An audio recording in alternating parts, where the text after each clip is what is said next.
It was a bright, cold day in April, and the clocks were striking 13. Winston Smith, his chin nuzzled into his breast in an effort to escape the vile wind, slipped quickly through the glass doors of Victory Mansions, though not quickly enough to prevent a swirl of gritty dust from entering along with him. The hallway smelt of boiled cabbage and old rag mats. At one end of it a colored poster, too large for indoor display, had been tacked to the wall, depicted simply an enormous face, more than a meter wide. The face of a man about 45, with a heavy black mustache and ruggedly handsome features.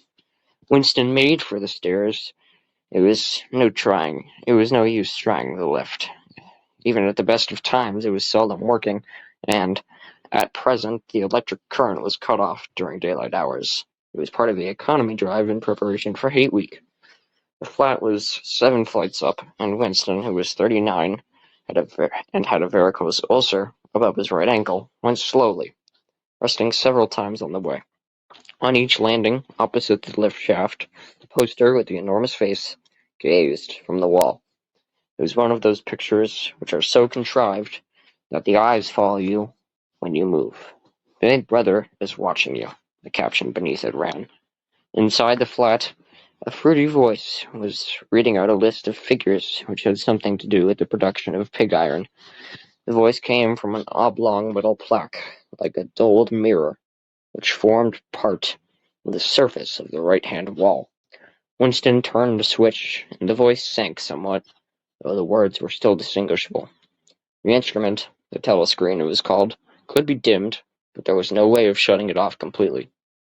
He moved over to the window, a smallish, frail figure, the meagerness of his body merely emphasized by the blue overalls which were the uniform of the party. His hair was very fair, his face naturally sanguine, his skin roughened by coarse soap, blunt razor blades, and the cold of the winter that had just ended. Outside, even through the shut window pane, the world looked cold. Down in the street, little eddies of wind were whirling dust and torn paper into spirals, and even though the sun was shining in the sky a harsh blue, there seemed to be no color in anything except the posters that were plastered everywhere. The black mustachioed face gazed down from every commanding corner. There was one on the house front immediately opposite.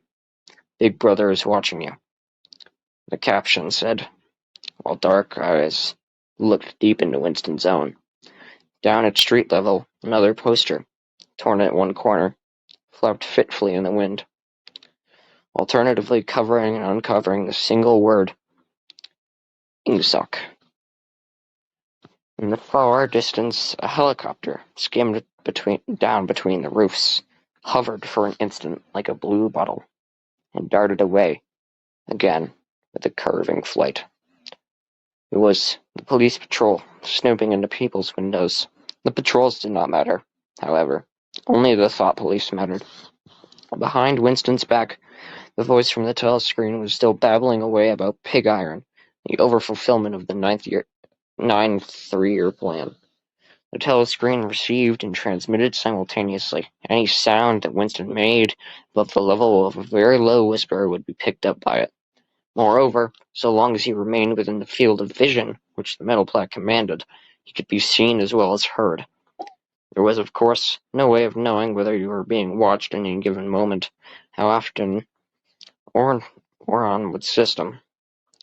Thought police plugged in on any individual wire was guesswork.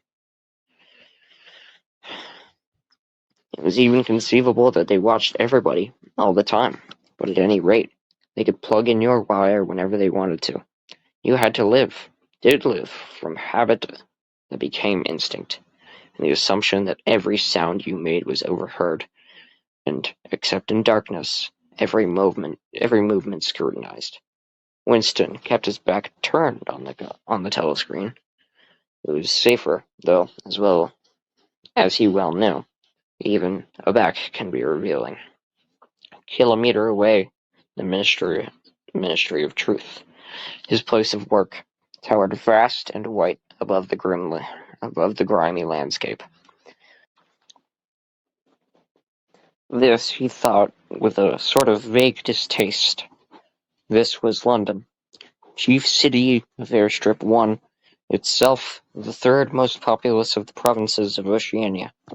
He tried to squeeze out some childhood memory that should tell him whether London had always been quite like this, whether there were always vistas of rotting 19th century houses, their sides shored up with balks of timber, their windows patched with cardboard, and their roofs with corrugated iron, their crazy garden walls sagging in all directions, and the bombed sites where the plaster dust swirled in the air, and the willow herb straggled over the heaps of rubble. In the places where the bombs had cleared a larger path, and there had sprung up sordid colonies of wooden dwellings like chicken houses, but it was no use. He could not remember. Nothing remained of his childhood except a series of brightly lit tableaux, occurring against no background and mostly unintelligible. The Ministry of Truth, mini-true in Newspeak, was startlingly different from any other object in sight. It was an enormous pyramidal structure, glittering white concrete, soaring up terrace after terrace, 300 meters into the air. From where Winston stood, it was just possible to read, picked out in its white face in elegant lettering, the three slogans of the party. War is peace, freedom is slavery, ignorance is strength. The Ministry of Truth contained, it was said, 3,000 rooms above ground level, and corresponding ramifications below. Scattered about London, there were just 3 other buildings of similar appearance and size. So completely did they dwarf the surrounding architecture that from the roof of the Victory Mansions you could see all 4 of them simultaneously. They were the homes of the 4 ministries, between which the entire apparatus of government was divided. The Ministry of Truth, which concerned itself with news, entertainment, education, and the fine arts. The Ministry of Peace, which concerned itself with war. The Ministry of Love, which maintained law and order. And the Ministry of Plenty, which was responsible for economic affairs. Their names in Newspeak, Mini True, Mini Pax, Mini Love, and Mini Plenty. The Ministry of Love was the really frightening one. There were no windows in it at all. Winston had never been inside the Ministry of Love, nor within half a kilometer of it. It was a place impossible to enter, except on official business, and then only by penetrating through a maze of barbed wire entanglements, steel doors, and hidden machine gun nests. Even the streets leading up to its outer barriers were roamed by gorilla-faced guards in black uniforms, armed with jointed truncheons. Winston turned round abruptly. He had set his features into the expression of quiet optimism, which it was advisable to wear when facing the telescreen.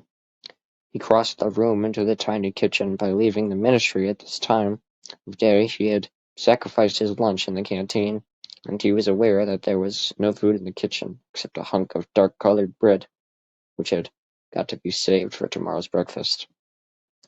He took down from the shelf a bottle of colorless liquid with a plain white label marked Victory Gin, gave off a sickly, oily smell as of Chinese rice spirit. Winston poured out nearly a teacupful, nerved himself for a shock, and gulped it down like a dose of medicine. Instantly his face turned scarlet, and the water ran out of his eyes. The stuff was like nitric acid, and moreover, in swallowing it, one had the sensation of being hit on the back of the head with a rubber club. In the next moment, however, the burning in his belly died down, and the world began to look more cheerful. He took a cigarette from a crumpled packet, marked Victory Cigarettes, and incautiously held it upright, whereupon the tobacco fell out onto the floor. Within the next, he was more successful.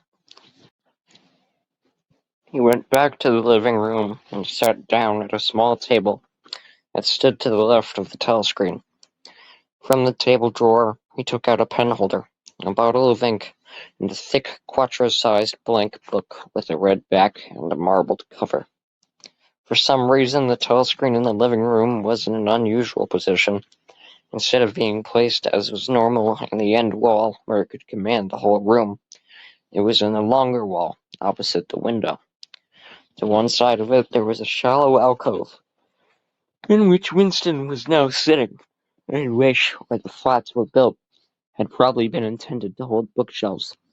By sitting in the alcove and keeping well back, Winston was able to remain outside the range of the telescreen, so far as sight went. He could be heard, of course, but so long as he stayed silent in his present position, he could not be seen. It was partly the unusual geography of the room that had suggested to him the thing that he was now about to do, but it had also been suggested by the book that he had just taken out of the drawer. It was a peculiarly beautiful book.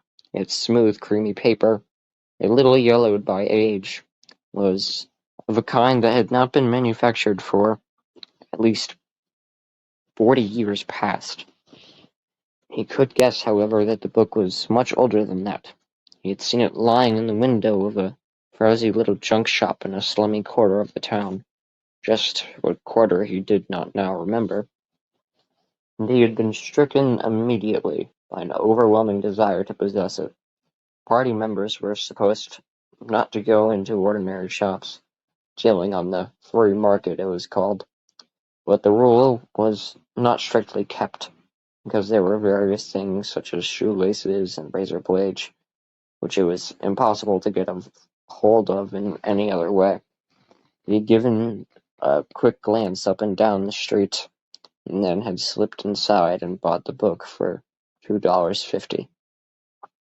At the time he was not conscious of wanting it for any particular purpose. He had carried it guiltily home in his briefcase. Even with nothing written in it, it was compromising possession. The thing that he thought he was about to do was to open a diary. This was not illegal. Nothing was illegal, since there were no longer any laws.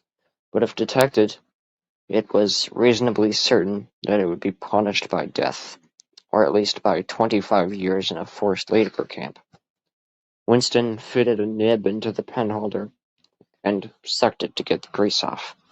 The pen was an archaic instrument, seldom used for even signatures, and he had procured one, furtively, and with some difficulty, simply because of a feeling that the beautiful creamy paper deserved to be written on with a real nib instead of being scratched with an ink pencil.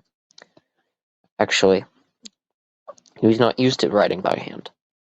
Apart from very short notes, it was usual to dictate everything into the speakwrite, which was of course impossible for his present purpose.